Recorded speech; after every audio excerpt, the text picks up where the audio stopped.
Hello, everyone. I'm Dear Myrtle, your friend in genealogy, but this channel's all about creating journals.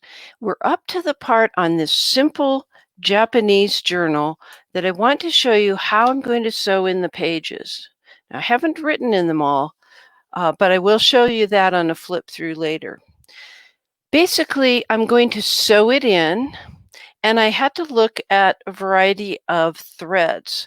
Now, usually I use this heavier weight crochet thread, but I wanted it to be more delicate. Certainly this is the right color, but it looks like canvas and is rather rough. And we don't need the sparkly ones that are thinner. It works for other projects.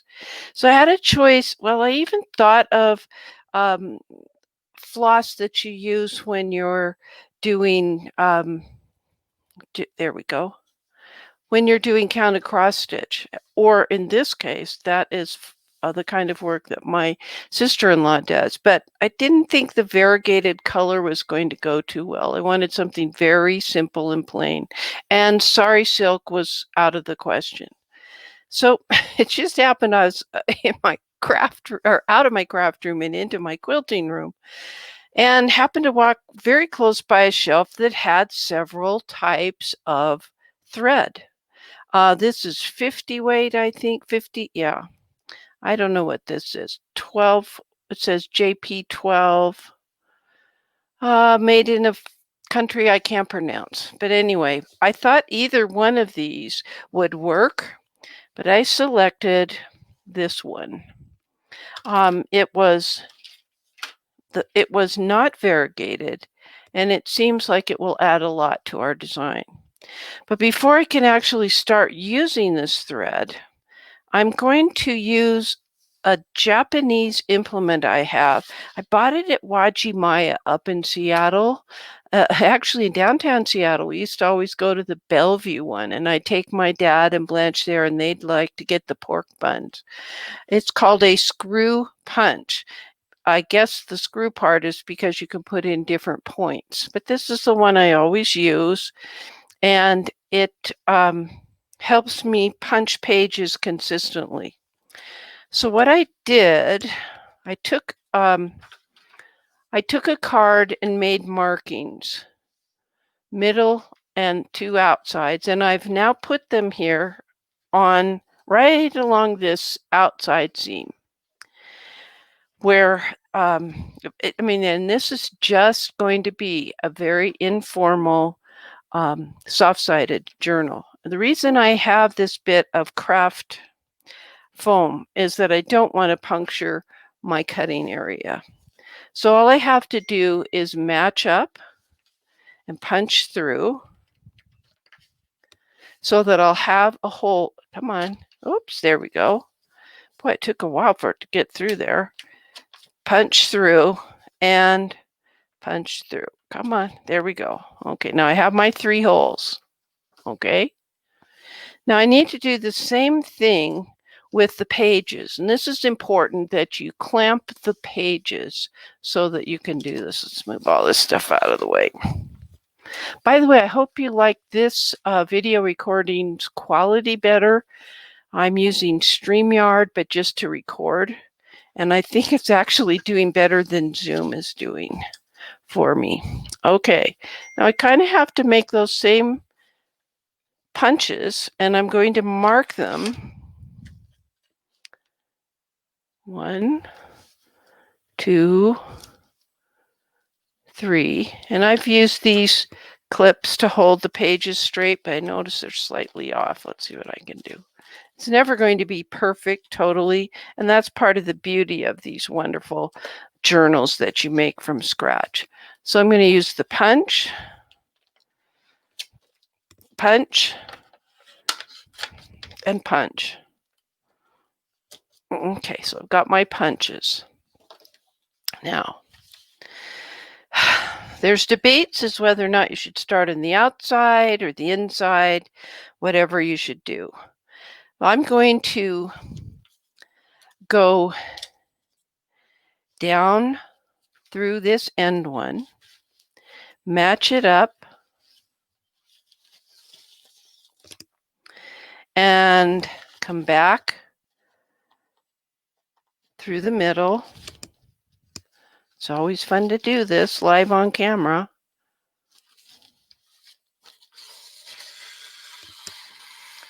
Okay, and I'm leaving plenty of thread for tying knots or changing my mind or doing something different.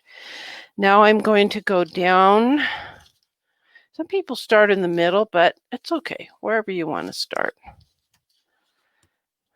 That actually goes quite well with that, wouldn't you say? Okay, I'm going to pull that tight. I'm going to come up through the middle again. And it's much easier this time around.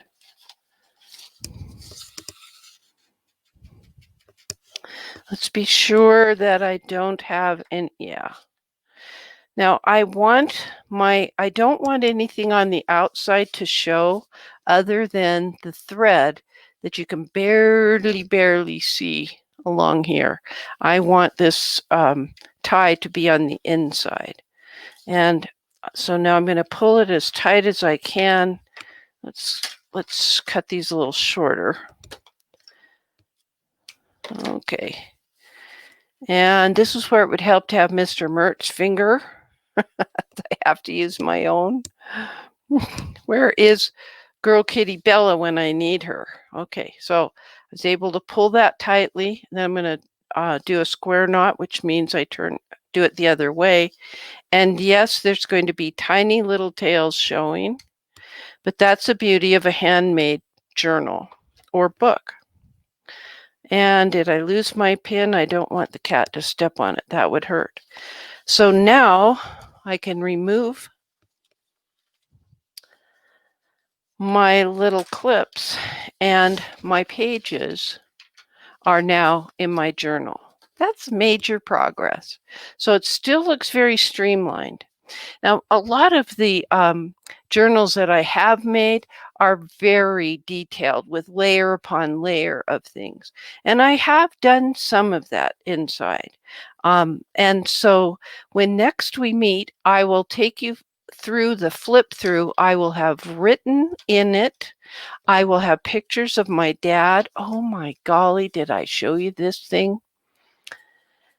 Those are, remember I said that the Japanese style in gardening isn't quite all colorful. I mean, yes, there are colorful spots, but it's all about green on green. Mr. Mert received this envelope today with a very big opening. I don't know if you can see. Yes, you can. There you go. And these are some of the leaves that I pressed. Gosh, it was over a year ago when Mr. Mert made my my flower presses.